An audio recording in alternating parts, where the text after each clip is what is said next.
Pemirsa, bertemu lagi dengan saya, Suyit Mujirno. Kali ini saya akan menyampaikan sebuah kejadian nyata yang saya terima dari seorang wakil kepala sekolah urusan sarana prasarana sebuah sekolah menengah negeri di wilayah Kabupaten Semarang. Waktu itu sekolah yang di mana Pak Aan bertugas sedang mengembangkan halaman dalam sekolah itu untuk dijadikan tempat belajar outdoor yang menyenangkan, sehingga dari semula berbentuk lapangan rumput diubah menjadi taman dengan berbagai gazebo dan juga ada kolam ikan koi. Pokoknya bagaimana Pak Aan beserta pimpinan sekolahnya, Pak Kepala Sekolah, berusaha mengembangkan bahwa para siswa tidak hanya belajar di kelas, tapi juga bisa belajar di luar dalam suasana yang menyenangkan, sehingga diciptakan taman-taman yang membuat para siswa nyaman duduk-duduk maupun belajar di wilayah itu. Waktu itu pembangunan sudah sampai tahap pembuatan kanopi untuk melindungi kolam ikan koi. Jadi dirakit dan dilas di lingkungan situ karena untuk menyesuaikan ukuran yang sebenarnya. Kalau dirakit di luar wilayah itu, nanti pengangkutannya masuk ke dalam akan kesulitan karena daerah itu sudah dikelilingi ruang-ruang kelas maupun ruang guru dan aula yang berlantai 2.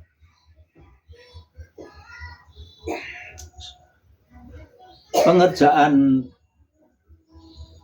pertukangan termasuk las diserahkan kepada rekanan kepercayaan sekolah itu yang namanya Ableh. Ya, sebetulnya Ableh ini hanya nama paraban karena nama sesungguhnya adalah Joko. Tapi dalam kehidupan sehari-hari teman-temannya yang akrab termasuk guru-guru biasa memanggilnya Ableh. Nah, suatu saat ini Pak Aan juga mengawasi proses pembangunan atau pembuatan kanopi itu. Jadi waktu itu tukang lasnya Bagong mempekerjakan atau mengajak 2 orang anak buah, yaitu Bagong dan Tarso. Jadi dalam tim tukang las ini ada Ableh selaku mandor atau pimpinannya, kemudian pembantunya Bagong dan Tarso.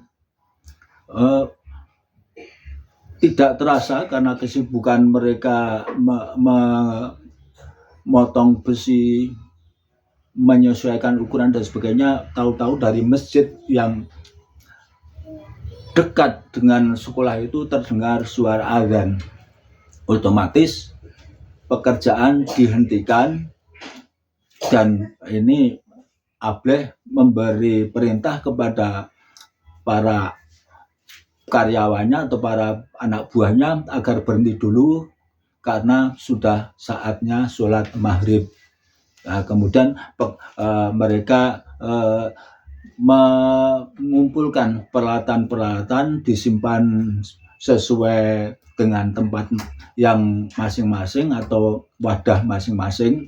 Ya, kemudian ini sambil mengumpulkan barang-barang yang ada, peralatan yang ada, dan menyingkirkan barang-barang yang menghalangi orang berlalu lalang. Mereka sambil ngobrol-ngobrol di situ. Kemudian Pak Aan pamit pulang duluan, nah, karena akan sholat maghrib di rumah. Tapi Ableh masih bertanggung jawab mengajak para tukangnya pulang. Jadi mereka memang membawa kendaraan khusus untuk membawa peralatan dan juga untuk angkutan personil, ya, angkutan karyawan, dua karyawannya itu. Waktu itu suasana sudah maghrib, jadi suasananya sudah remang-remang, ya. Jadi memang di lorong-lorong atau di daerah dalam lingkungan SMA ini itu tiap jarak tertentu sudah ada lampu. Nah, ini saat itu Bagong ini mungkin badannya merasa kotor atau bagaimana, minta izin untuk mandi dulu sebelum pulang, ya.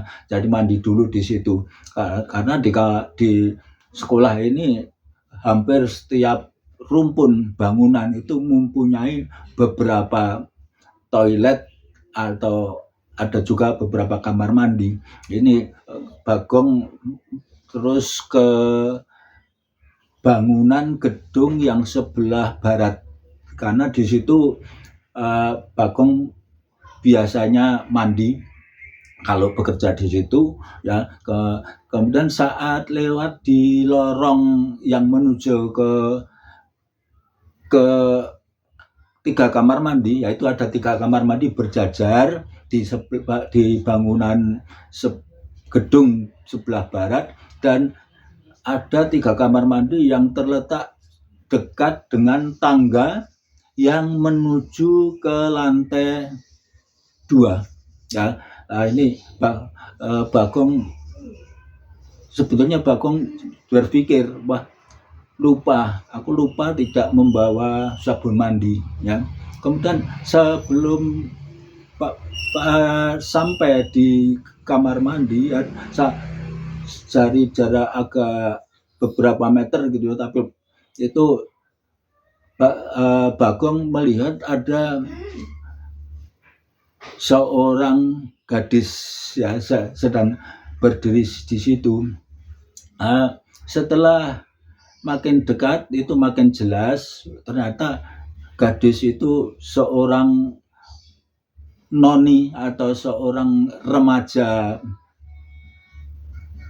Belanda, remaja peranakan Belanda atau orang Belanda, karena berkulit putih, berhidung mancung, dan tubuhnya tinggi, dan rambutnya juga pirang, ya. Kemudian gadis itu setelah dekat dengan Bagong itu bertanya kepada Bagong, "Tuan akan mandi ya, Tuan?" gitu. "Iya, ini, tapi aku lupa tidak membawa sabun mandi." Kemudian noni Belandanya tadi mengatakan, "Ini Tuan, aku kebetulan membawa sabun mandi Mirabella. Ini bisa Tuan pakai." Nah, kemudian Bagong ya tidak berpikir apa-apa, pokoknya sabun mandi diterima, masuk ke salah satu kamar mandi, kemudian mandi, ya, mandi memakai sabun itu, ya, sabunnya memang harum. Kemudian setelah sekitar berapa, ya, 15 menit atau sekitar itu, Bagong selesai mandi, memakai pakaian, lalu keluar mencari noni Belanda itu, ya. Tetapi ternyata tidak ketemu. Maksudnya Bagong hanya ingin menyampaikan terima kasih karena sudah dipinjami atau sudah diberi sabun ya, sabunnya mereknya Mirabella. Kemudian ya itu kan sudah kira-kira sudah 6:30 ya, sudah makin gelap. Terus Bagong mendekati teman-temannya, kemudian bertanya ke teman-temannya yang masih ada di situ. Masih ada Ableh dan masih ada lagi temannya yang satu namanya Tarso ya. Ini Bagong tanya, kamu lihat enggak tadi ada cewek Belanda, aku diberi sabun. Enggak ada gitu ya. Itu Bagong dan Tarso, enggak ada ya, berarti sedang tak menjawab, enggak ada orang lewat di sini dari tadi. Pintu lorongnya kan juga hanya ini ya, untuk keluar masuk. Ya Bagong mikir, itu tadi siapa ya, tadi saya betul-betul menerima sabun, ini sabunnya masih saya tinggal di kamar mandi gitu. Ya kemudian ya pembicaraan dihentikan karena mereka takut segera datang adzan sholat isya. Jadi rencananya isya bisa sholat maghrib di rumah dan sholat isya juga di rumah, sehingga mereka langsung pulang. Malamnya itu sebagai mandor itu Ableh lalu nelpon Pak Wakasek, Pak Wakil Kepala Sekolah, Pak Aan, menyampaikan informasi yang diterima oleh Bagong. Ya pokoknya cerita, Pak Aan tadi Bagong itu mandi diberi sabun oleh noni Belanda, padahal kan SMA ini kan tidak mungkin ya didatangi orang Belanda malam-malam begitu, sudah agak gelap gitu. Ya Pak Aan ya diam aja tapi terkejut. Tapi paginya Pak Aan sengaja datang lebih awal ke sekolah, ingin ngecek sabun yang ditinggal oleh Bagong di kamar mandi. Ya oleh Bagong kan sudah diinformasikan ninggal sabun di kamar mandi sebelah mana, diletakkan di mana. Oleh Pak Aan dicari sabun itu di tiap sudut, dicari, tidak ada sabun itu. Jadi Pak Aan ya mungkin agak meremang juga ya bulu kuduknya. Ya untung waktu itu kan pagi-pagi siswa-siswa, guru-guru sudah mulai datang ke sekolah, sehingga mungkin agak bisa melindungi berdirinya bulu kuduk ya. Jadi kemudian